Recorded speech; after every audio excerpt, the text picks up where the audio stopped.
what you can do to make it look handheld. How did I do that? Well, there's another little trick.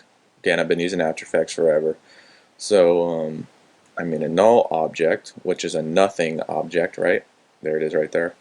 But another, one of the coolest things I like doing with After Effects to make stuff look like it's handmade is to use the motion sketch. So what this does, when I say start capture, it's going to record the movements of my hand or the mouse on the layer. So watch. I'm going to go, whoa, I'm handheld, whoa. Okay. Now that did nothing because I recorded the null layer. But then this little pick whip thing, this causes this camera layer to copy this layer. So why didn't I just do it to the camera? Well, because you can't motion sketch 3D layers or cameras. So now if you go and play it, watch what happens. Kind of see how the image is jumping around? Watch. There's an assistant at the door that wants to come in, but I'm not going to let him in. Sorry, assistant. I'm busy. So now, see how it's all jittery? Can you see the movement? So it kind of gave it like a handheld movement. And if that's not even enough, then you can put an expression on the camera. Let's give it a little wiggle, like an 8 and an 8. Okay. Now this little expression will make the camera just randomly wiggle a little bit more. Oh, can you see it? Let's see. Oops. Pulled back a little too much. See it? See how it's all shaky? So it makes stuff look, you know, a little bit more real. And since these are separated in 3D now, you can do other fun stuff like, let's throw a light in here. Let's add a light. Let's make it evil. Okay, like that. Cast shadows, yes. Oh my god, now it's all spooky because there's a light in the scene. Okay, so let's see what it looks like right here. So, I mean, really changed the image a lot, right? Now it's all creepy looking because there's a light. Then you can do all kinds of fun stuff with the light too, like you can animate the light and you can turn shadows on. So I can make my layer cast shadow. So see, now there's that big shadow back there. And then check it out. Hey, this thing's freaking out. See the shadow? Like if I move. Can you see my shadow there? You can play with it some more to get it looking right, but see, you can change the shadow settings. Show shadow darkness 60%, and now it's a little less strong, so yeah, that's how you do it. And then see, where's my finished, like those cooking show, the finished projects. So this one, what I did, here's another little trick, since these are still pictures, whenever you're working with still pictures, there's no grain, like you get grain from video or film from motion. So if you're watching it, if there's no grain, your brain's going to go, hey, wait, something's wrong because there's none of that moving stuff. So then I apply an adjustment layer with noise. So then it adds grain on top of both of them. So then it makes it look a little bit more real. You couldn't really see it in the YouTube because when the YouTube thing compresses it, kind of loses a lot of the subtlety, but it looks a lot better and a lot more real in this version. And then I actually added some optics compensation too because, you know, I like doing that. Something else you can use to mess with people's brains. So what is that? Let's see if I can get this thing over here. Oh, all I did was add some artificial lens distortion, so it looks like both of the images are coming from the same lens. So that's how I did that. And where's the other one? Oh no, that's not it.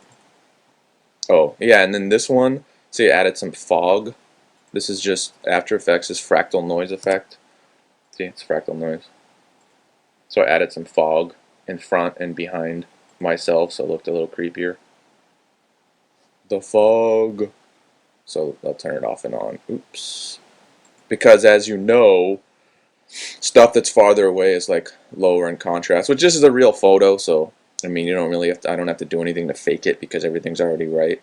But see, like, let's take off the fog from behind. See, looks a little different. and then the fog on top. So that's your original. But then since, everything's separated, you can play with it. So now here's backing out the fog. And I did that because I put a light in here. Again, a creepy looking light, and you can just have fun with it. So, yes, that's an example of the amazing After Effects Puppet tool. New in Adobe After Effects CS3, which is going to be the best program ever.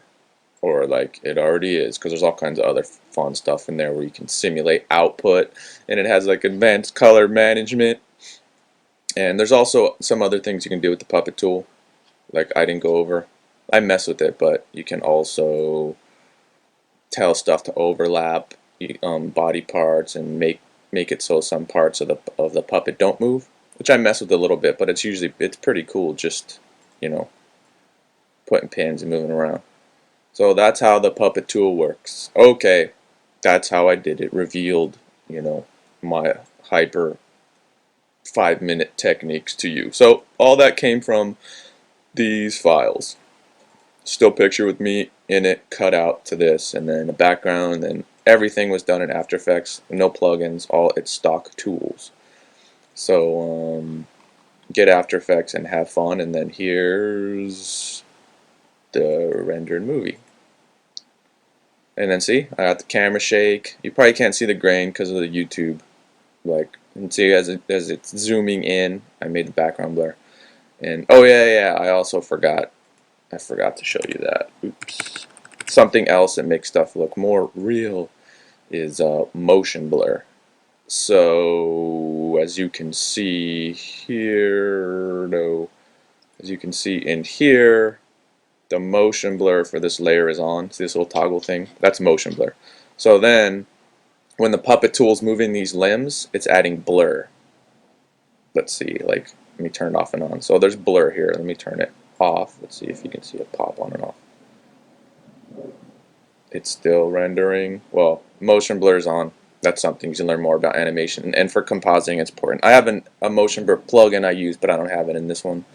But yeah, motion blur was in use too. So, okay, again, there's the final thing, me moving around. And I think it's just for doing something, with a couple clicks out of the box with really no work, it looks pretty cool. Because to do this normally, I would have built a 3D model of myself and then had to move it around. Which, since it's not full 3D, you're kind of limited because but with a little imagination and creativity, which you should have, you can do a whole lot just with this 2D stuff in false 3D. It's not real 3D because we're not using real geometry, but I bet pretty soon After Effects will be able to do that. So okay, that's the end. And if you want to duplicate this yourself, I guess where's that sound file? Where is it? Oh yeah, I could give you the sound file. Oops. Because this is the one I used. If you want to make it yourself, let me know, and I'll give you the sound file, and I'll give you these files, and I'll give you the After Effects project so you want to do before and after. So if you want to, the download's a gigabyte though, so if you want to download After Effects and the Photoshop, I forgot how big the Photoshop download was, but I use a trial, so if you want to try it, let me know, and I'll set that up. Okay, your pal M. Strange saying,